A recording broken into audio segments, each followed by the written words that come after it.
قال الله سبحانه وتعالى كنتم خير أمة أخرجت للناس تأمرون بالمعروف وتنهون عن المنكر صدق الله المولانا العليم.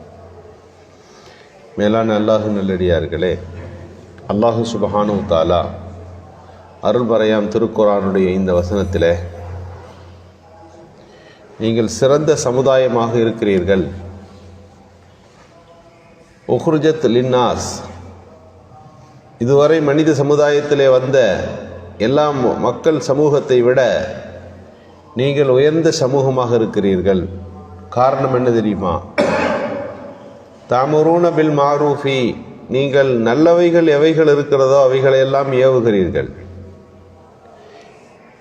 தன்ஹவுன அனில் முன்கரி, கெட்ட காரியங்கள் எதெல்லாம் இருக்கிறதோ அதை எல்லாத்தையும் தடுக்கிறீங்க. இந்த மனித சமுதாயத்திற்கு நன்மைகளை சொல்லுபவர்களாக, தீமைகளை தடுப்பவர்களாக நீங்கள் இருப்பதால் தான் இதுவரை வந்த சமூகத்திலேயே நீங்கள் சிறந்த சமூகம் அப்படின்னு அல்லாஹு சுப்ஹானஹு வ தஆலா இந்த சமுதாயத்தை குறிப்பிடுகிறான். நன்மை ஏவுதுன்னா மனித சமுதாயத்துக்கு எதெல்லாம் நன்மை அதெல்லாம் ஏவணும். மிஃப்தாஹுல் ஹைர் என்று சொன்னார்கள் ஸல்லல்லாஹு அலைஹி வஸல்லம். நீங்கள் நன்மைக்கான திறவுகோல். நன்மைன்னு ரொம்ப இருக்குது, பல பல அழகான பண்புகள் இருக்கிறது. இது எப்படி நடந்து கொள்வது என்கின்ற ஒரு குழப்பம் வருகிற போது அழகான வழியை காட்டி தருகிற ஒரு செயல்பாடு இருக்கிறது. இதெல்லாம் ஹைர், நன்மை ஏவரம் தான். இந்த சமுதாயத்தினுடைய சிறப்பு அம்சமாக இதை ஏன் சொல்லுகிறான் என்றால், இதே பொறுப்பைத்தான் பனு இஸ்ரவேலர்களுக்கு அல்லாஹ் கொடுத்தான். பனு இஸ்ரவேல்னா இன்னைக்கு யகூதிகளை தான் சொல்கிறோம். நம்ம ஈசா அலைஹிஸ்ஸலாம் என்ற கிறித்துவர்கள் பிரிந்திருக்கிறார்கள், அதுவும் அவர்களும் அதற்குள்ளே தான். பனு இஸ்ரவேல் சமுதாயத்திலிருந்து தான் ஹஜ்ரத் ஈசா அலைஹிஸ்ஸலாமும் வருகிறார்கள். இனம் என்று பார்க்கிற போது இஸ்ராயேல்கள், யகூதிகள் என்று நாம் சொல்லுகிறோம். அல்லாஹ் அவங்களுக்கு ரொம்ப பொறுப்பு கொடுத்திருந்தான். உலகத்தையே ஆளுகிற தகுதி அல்லாஹ் கொடுத்திருந்தான். மக்களை நேரிய வழியிலே எல்லோரையும் செலுத்த வேண்டும் என்கின்ற கட்டளை அல்லாஹ் கொடுத்திருந்தான். தௌராத் வேதத்தை கொடுத்து, நபியை கொடுத்து, பாரம்பரியமாக பல நூறு நபிமார்கள் அந்த சமுதாயத்திலே அனுப்பப்பட்டு அவங்க உள்ள பொறுப்பு என்னன்னா உலகத்தை கரெக்டாக நடத்திட்டு போகணும். ஆனால் அந்த சமூகம் அந்த பொறுப்பை தட்டி கழித்தது, நபிமார்களை கொன்றது. அவர்களுடைய குற்றங்களாக திருக்குர்ஆன் பலவற்றை அல்லாஹ் பேசுகிறான். எனவே அல்லாஹ்வுடைய சாபத்திற்கு அவர்கள் உள்ளானார்கள், நபிமார்களின் சாபத்திற்கு அவர்கள் ஆளானார்கள். எந்த சமூகத்திற்கு இவ்வளவு பெரிய பொறுப்புகள் கொடுக்கப்பட்டிருந்தும் அவர்கள் அதை உதாசீனப்படுத்தினார்கள். நபிகள் ஸல்லல்லாஹு அலைஹி வஸல்லம் வருகிற போதே அந்த சமூகத்தில் பல்வேறு விதமான பிரச்சனைகள் இருந்தது. அல்லாஹ் தஆலா மிஅராஜினுடைய இரவில் பைத்துல் மக்திஸுக்கு ஏன் அழைத்து கொண்டு போனான் என்றால், அந்த சமூகத்திற்கு என்ன பொறுப்பு தரப்பட்டிருந்ததோ அது அவர்களிடமிருந்து மாற்றப்பட்டு இந்த உம்மத்திற்கு அது தரப்பட்டு விட்டது. பனு இஸ்ரவேலர்களுக்கு என்னவெல்லாம் தகுதிகள் கொடுக்கப்பட்டதோ அந்த தகுதிகள் அத்தனையும் இந்த உம்மத்திற்கு தரப்படுகிறது. எல்லா நபிமார்களுக்கு முன்னிலையிலே பைத்துல் முகத்தஸினுடைய பள்ளிவாசலின் பொறுப்பு அல்ல, அதை முன்னிட்டு இந்த சமூகத்திற்கு அல்லாஹ் தஆலா எந்த பதவிகளை வழங்கினார். எனவேதான் அலி மியா நதுவி அவர்கள் சொல்லுவார்கள், பாலஸ்தீனில் இருக்கிற பைத்துல் மக்தஸ் எந்த சமூகத்தின் கையில் இருக்கிறதோ அவர்கள் கையில் தான் உலகத்தின் ஆட்சி இருக்கும். இப்போது 1000 ஆண்டுகள் உஸ்மானிய பேரரசுக்கு கீழே அந்த பள்ளிவாசலின் ஆட்சி இருந்தது, பொறுப்பு இருந்தது. அதுவரை உலகத்தினுடைய தலைமை முஸ்லிம்களின் கையில் தான் இருந்தது. அல்லாஹ் அந்த இரவிலே கொண்டு போய் அந்த சமூகத்தினுடைய ஒட்டுமொத்த பொறுப்பையும் இந்த உம்மத்திற்கு கொடுத்தான். நபிகள் நாயகம் ஸல்லல்லாஹு அலைஹி வஸல்லம் அவர்கள் அந்த பொறுப்பை பெற்றுக்கொண்ட தினமாகத்தான் அது இருக்கிறது.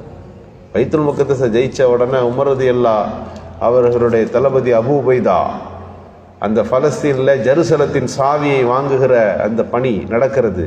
பாலஸ்தீனில் உள்ள அந்த பள்ளிவாசல் பைத்துல் மக்தஸினுடைய சாவியை தர வேண்டும்.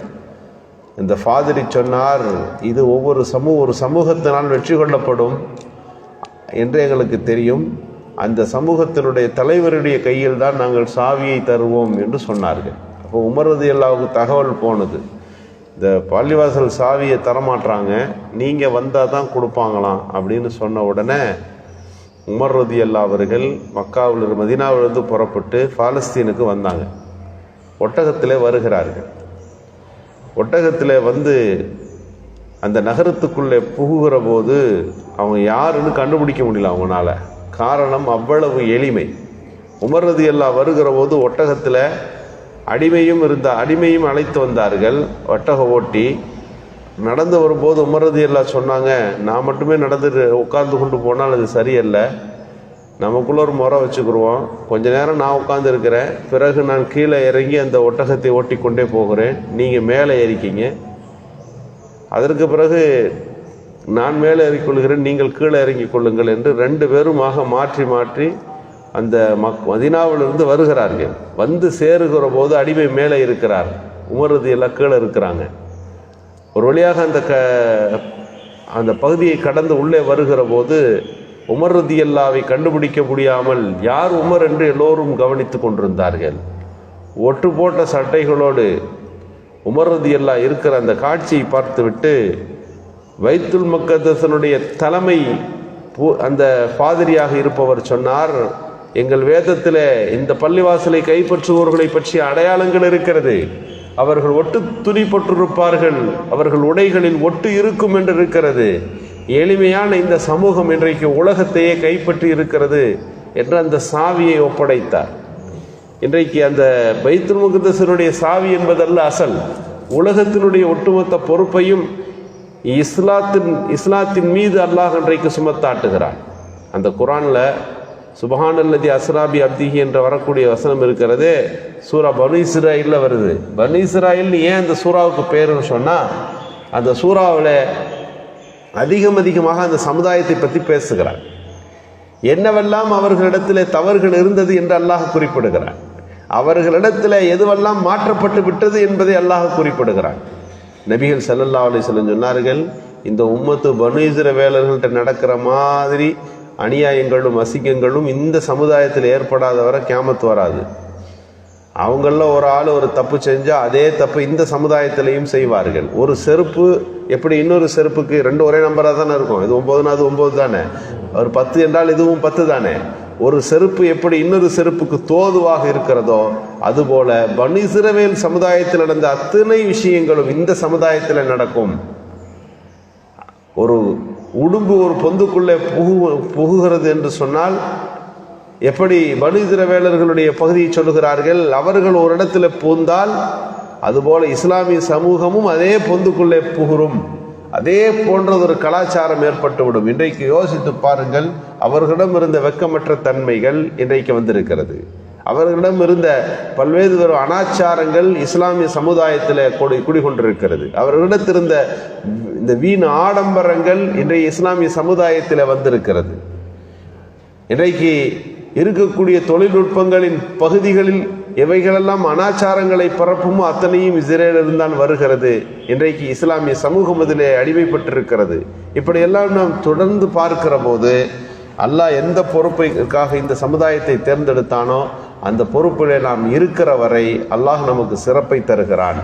உலகத்தின் நடுநிலையாளர்களாக அல்லாஹ் நம்மை அமைத்திருக்கிறான் என்றால் அந்த நடுநிலைமை போங்கு உலகத்திற்கு நன்மையை சொல்லிக்கொண்டே இருப்பது, இந்த உலகத்தில் இருந்து தீமைகளை களைந்து கொண்டே இருப்பது, இதுதான் இந்த சமூகத்திற்கு அல்லாஹ் கொடுத்திருக்கின்ற உயர்ந்த பொறுப்பு என்பதைத்தான் மிஅராஜினுடைய நிகழ்ச்சியில நாம் புரிந்து கொள்ளுகின்ற செய்திகளாக இருக்கின்றன. அல்லாஹ் சுப்ஹானஹு வ தஆலா நன்மைகளை பரப்புவதற்கும் தீமைகளை தடுப்பதற்குமான நல்ல தௌஃபீக்கை நல்குவானாக.